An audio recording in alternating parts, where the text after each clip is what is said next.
Hi all welcome back. എന്തെല്ലാം വിശേഷം? എല്ലാവർക്കും സുഖമല്ലേ? അപ്പോൾ നോമ്പ് തുറക്കുന്ന സമയത്തൊക്കെ വെറൈറ്റി സ്നാക്സ് ഒക്കെ ട്രൈ ചെയ്ത് നോക്കാൻ താല്പര്യം ഉണ്ട് എന്നുണ്ടെങ്കിൽ ഈ ഒരു ഐറ്റം മസ്റ്റ് ട്രൈ ആയിട്ടാണ് കേട്ടോ. ഒരു അടിപൊളി റഷ്യൻ കട്ട്ലേറ്റിൻ്റെ റെസിപ്പിയാണ് കാണിക്കുന്നത്. അപ്പോൾ നമുക്ക് ഇവിടെ തന്നെ വീഡിയോയിലേക്ക് പോയാലോ? വീഡിയോയിലേക്ക് പോകുന്നതിന് മുന്നേ ആയിട്ട് നിങ്ങൾക്ക് ഈ ചാനൽ ഇഷ്ടപ്പെടുന്നുണ്ട് എന്നുണ്ടെങ്കിൽ പ്ലീസ് ഒന്ന് സബ്സ്ക്രൈബ് ചെയ്ത് സപ്പോർട്ട് ചെയ്യണേ.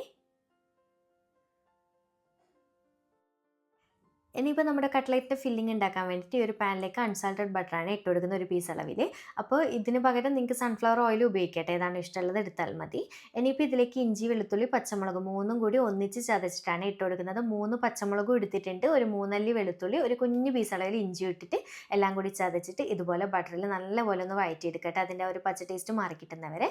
ഇനിയിപ്പോൾ ഇതിലേക്ക് ഒരു മീഡിയം വലുപ്പമുള്ള സവോള ചെറുതായിട്ട് കട്ട് ചെയ്തതും 1/4 കപ്പ് ക്യാരറ്റും 1/4 കപ്പ് ക്യാപ്സിക്കം ഒരല്പം ഉപ്പും ചേർക്കുന്നത്, പിന്നെ 1/2 ടീസ്പൂൺ കുരുമുളക് പൊടിയും കൂടി ചേർത്തിട്ട് എല്ലാം കൂടി നന്നായിട്ടൊന്ന് വഴറ്റിയെടുക്കുക കേട്ടോ.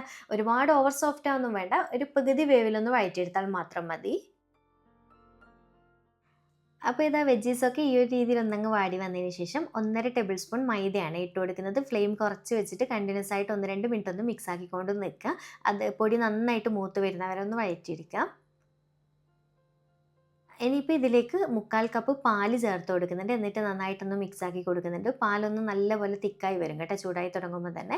ഇതുപോലെ തിളച്ച് വന്നു കഴിഞ്ഞാൽ ഇതിലേക്ക് 200 ഗ്രാം അളവിൽ ബോൺലെസ് ചിക്കൻ, കുറച്ച് കുരുമുളക് പൊടി, ഉപ്പും മാത്രം ഇട്ടിട്ട് നല്ലപോലെ വേവിച്ചെടുത്തതിന് ശേഷം കൈ കൊണ്ടൊന്ന് കട്ട് ചെയ്തെടുക്കുക കേട്ടോ. മിക്സിയിലൊന്ന് ക്രഷ് ചെയ്തെടുക്കരുത്, ഇങ്ങനെ തന്നെ എടുക്കണേ. എന്നിട്ട് ഇട്ടിട്ട് നന്നായിട്ടൊന്നങ്ങ് മിക്സ് ആക്കി കൊടുക്കുന്നുണ്ട്.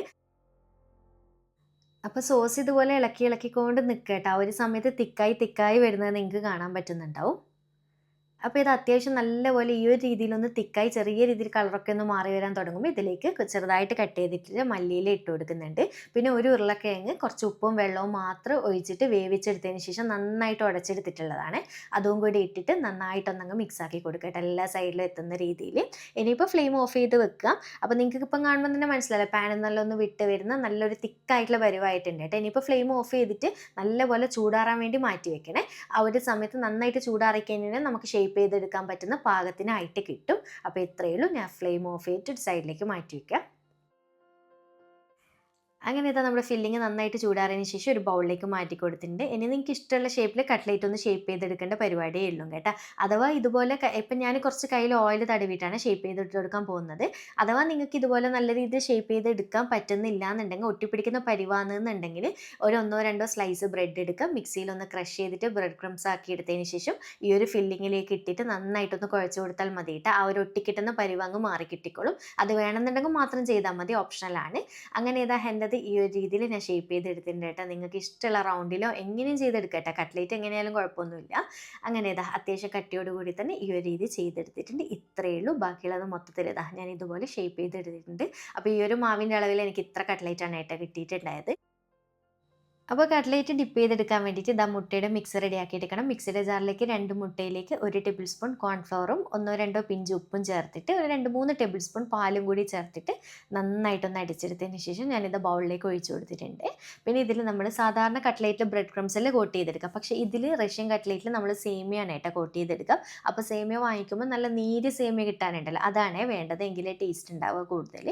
ഇനിയിപ്പോൾ ഓരോ കട്ട്ലേറ്റ് എടുക്കുക, നമ്മുടെ മുട്ടയുടെ മിക്സിൽ നല്ലപോലെ ഒന്ന് ഡിപ്പ് ചെയ്തെടുക്കാം, എല്ലാ സൈഡിൽ എത്തുന്ന രീതിയിൽ. എന്നിട്ട് സേമിയയിൽ നല്ലപോലെ ഒന്ന് കോട്ട് ചെയ്തെടുത്താൽ മാത്രം മതി. നന്നായിട്ട് തന്നെ അവിടെ പിടിച്ചു കിട്ടിക്കോളും കേട്ടോ. സേമിയ എന്ന് വിചാരിച്ചിട്ട് അങ്ങനെ ഇളകി പോകുന്ന പ്രശ്നമോ ഒന്നും. അതുപോലെ കട്ട്ലേറ്റ് ഡിപ്പ് ചെയ്തെടുക്കാൻ വേണ്ടിയിട്ട് മുട്ടയുടെ മിക്സിൽ ചെയ്തെടുക്കുന്ന താല്പര്യം ഇല്ലാന്നുണ്ടെങ്കിൽ മൈദ കുറച്ച് പച്ചവെള്ളത്തിൽ ഓവർ ലൂസും ഓവർ തിക്കും അല്ലാതെ മാവാക്കി മാറ്റിയെടുത്തിട്ട് അതിൽ മുക്കിയെടുത്താലും മതിയിട്ട്. എന്നിട്ട് ഇതുപോലെ സേമിയ കോട്ട് ചെയ്തെടുത്താലും നല്ല അടിപൊളിയായിട്ട് തന്നെ കിട്ടിക്കോളും. അങ്ങനെ ഇതാ ഞാൻ മൊത്തത്തിൽ കോട്ട് ചെയ്തെടുത്തിട്ടുണ്ട്. ഇനിയിപ്പോൾ കാര്യമായിട്ട് പരിപാടിയൊന്നുമില്ല, പെട്ടെന്ന് തന്നെ ഫ്രൈ ചെയ്തെടുക്കാം. അപ്പോൾ ഇതാ ചൂടായ എണ്ണയിലേക്ക് നമ്മുടെ കട്ട്ലേറ്റ് ഇട്ട് കൊടുത്തിട്ടുണ്ട്. തിരിച്ചും മറിച്ചൊക്കെ ഇട്ടിട്ട് നോർമൽ കട്ട്ലേറ്റ് ഫ്രൈ ചെയ്തെടുക്കുന്ന പോലെ തന്നെ ചെയ്തെടുത്താൽ മതിയിട്ട്. നല്ലൊരു ഗോൾഡൻ ബ്രൗൺ കളറാകുന്ന സമയത്ത് ഇതുപോലെ എണ്ണയിൽ നിന്ന് കോരിയെടുക്കാം. അങ്ങനെ ഇതാ മൊത്തത്തിൽ സെർവ് ചെയ്ത് വെച്ചിട്ടുണ്ട്. കാണാൻ നല്ല ഭംഗിയില്ലേ, കഴിക്കാൻ അടിപൊളി ടേസ്റ്റാണ് കേട്ടോ, വെറുതെ പറയല്ല. ഇഫ്താർ പാർട്ടിയൊക്കെ ഉണ്ട് എന്നുണ്ടെങ്കിൽ എന്തായാലും മസ്റ്റ് ട്രൈ ആയിട്ടാണ് കേട്ടോ. നിങ്ങൾ ട്രൈ ചെയ്ത് ഇത് സെർവ് ചെയ്ത് വെച്ച് കഴിഞ്ഞാൽ നിങ്ങളായിരിക്കും അവിടുത്തെ സ്റ്റാർ. അപ്പോൾ വീഡിയോ ഇഷ്ടമാണെന്ന് തന്നെ വിചാരിക്കുന്നുണ്ട്. ഇഷ്ടമാവുകയാണെങ്കിൽ ലൈക്ക് ചെയ്യാനും ചാനൽ സബ്സ്ക്രൈബ് ചെയ്യാനും മാക്സിമം ഒന്ന് ഷെയർ ചെയ്ത് കൊടുക്കാനും മറക്കല്ലേ. വീണ്ടും ഒരു അടിപൊളി വീഡിയോ ആയിട്ട് കാണാം. താങ്ക്